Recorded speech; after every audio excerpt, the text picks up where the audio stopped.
برادران اسلام، یہ مہینہ مبارکہ جو ہے، شہر مبارک جو ہے، رمضان مبارک جو ہے، یہ سراپا ہی اللہ کی طرف سے انعام ہے۔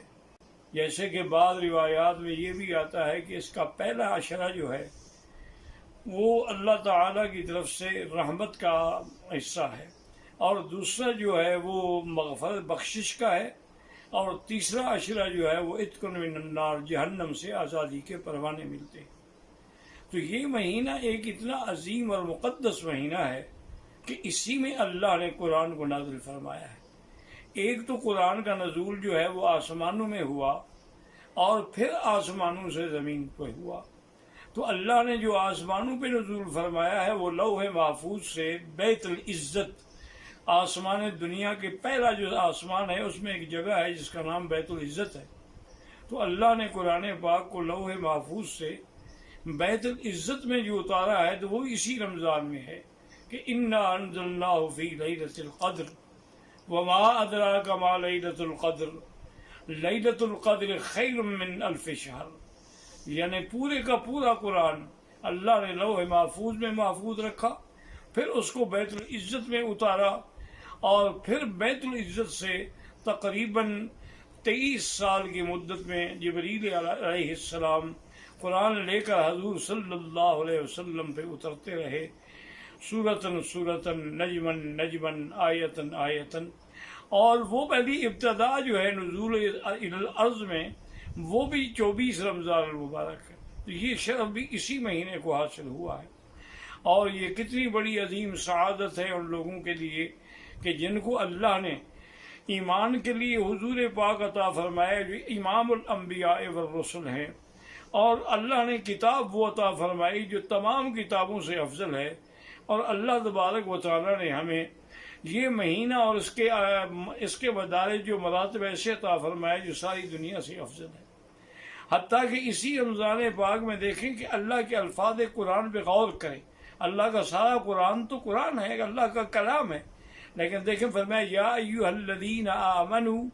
اس سے اشارہ ہوا کہ یہ حکم ہم اپنے ایمان والوں کو دے رہے ہیں، ہم اپنے پیاروں کو دے رہے ہیں۔ جیسے کہ ایک باپ اپنے بچے سے کہتا ہے کہ میرے پیارے بچے یہ تمہارے لیے لایا ہوں میں۔ تو اللہ پاک نے یہ نہیں فرمایا کہ میں نے ساری مخلوق کو حکم دیا ہے، فرمایا نہیں، یہ تو عظیم چیز ہے، عظیم تحفہ ہے جو میں اپنے محبوب لوگوں کو دے سکتا ہوں، اور وہ کون ہے؟ وہ ایمان والے ہیں۔ یا ایھا الذین آمنوا کتب علیکم الصیام، پھر اللہ نے یہاں لفظ فرض نہیں فرمایا، اللہ تبارک و تعالی نے لفظ کتبہ فرمایا۔ اگر اللہ فرما دیتے کہ امرا، میں نے امر کیا، میں نے حکم دیا، لیکن یہاں لکھا کہ میں نے لکھا ہے، تو جو جس چیز کو اللہ لکھ کے دیں گے وہ کتنی بڑی اہم ہوگی، اس لیے فرمایا کتب علیکم الصیام، آپ لوگوں پر اللہ نے روزے رمضان کے لکھے ہیں۔ اور پھر ہماری تسلی کے لیے کتنی مہربانی فرمائی، فرمایا ڈرتے کیوں ہو؟ کما کتب علی الذین من قبلکم، تم سے پہلے جو امتیں گزری ہیں ان پر بھی تو ہم نے رمضان کے روزے لکھے تھے، تو اس لیے اس میں گھبرانے کی ضرورت نہیں۔ اور پھر یہ روزے کیوں ہیں؟ اس کا مجھے تو کوئی فائدہ نہیں ہے،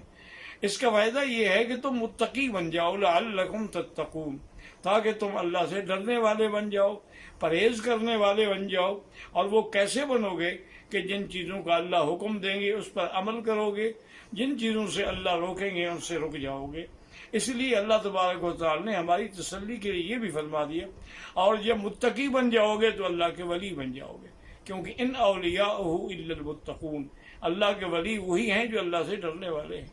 اور پھر آگے مہربانی فرما کے ہماری تسلی کی کہ ایام معدودات، چند گنے ہوئے دن ہیں، کوئی سارے سال کے روزے نہیں ہیں، سارے 6 مہینے کے روزے نہیں ہیں، 3 مہینے کے روزے نہیں ہیں، بلکہ گنے ہوئے دن ہیں، کبھی 29 اور کبھی 30۔ اور معدودات میں ایک یہ بھی اشارہ ہے کہ جب آدمی گننا شروع کرتا ہے نا تو وہ معلوم ایسے ہوتا ہے کہ وہ چیز جلدی ختم ہو جاتی، آج پہلا روزہ ہو گیا جی، آج دوسرا ہو گیا جی، آج تیسرا، او یار آج تو 27 آ گئی۔ تو اس لیے یہ ایام معدودات۔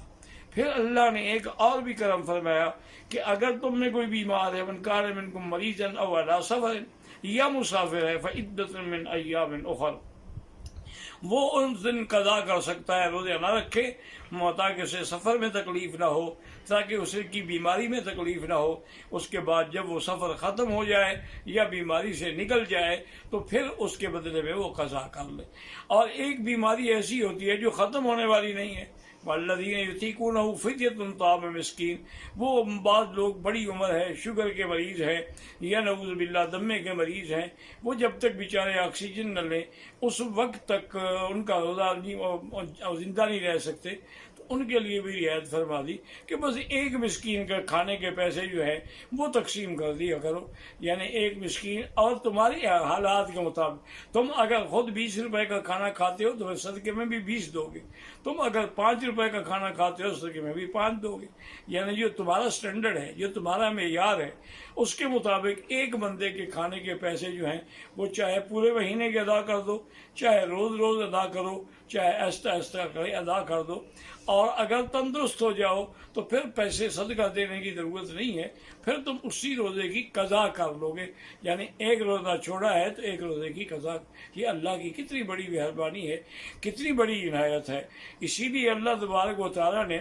عورتوں پر بھی رکھا ہے کہ اگر عورت حیض میں ہے تو وہ حیض کے دنوں میں روزہ نہیں رکھے گی، لیکن حیض کے دن جب ختم ہو جائیں گے تو روزے کی قضا کر دے، چونکہ روزے تو سال میں ایک دفعہ آتے ہیں۔ اللہ نے اس پر نمازوں کی قضا کا حکم نہیں دیا لیکن روزے کی قضا کا حکم دیا ہے، تو اس لیے اس کے اندر نعمتیں ہی نعمتیں ہیں، رحمتیں ہی رحمتیں ہیں، اور اللہ تبارک و تعالیٰ کی طرف سے ہر مسلمان کے لیے در رحمت کھلا ہے۔ اور تمام دوستوں سے درخواست ہے کہ دعا کریں اللہ اس مہینے کی برکت سے، اللہ اس مہینے کی رحمت سے تمام عالم سے یہ جو وبا کا عذاب آیا ہے اس کو ٹال دے۔ ربنا تقبل منا انک انت السمیع العلیم وتب علینا انک انت التواب الرحیم۔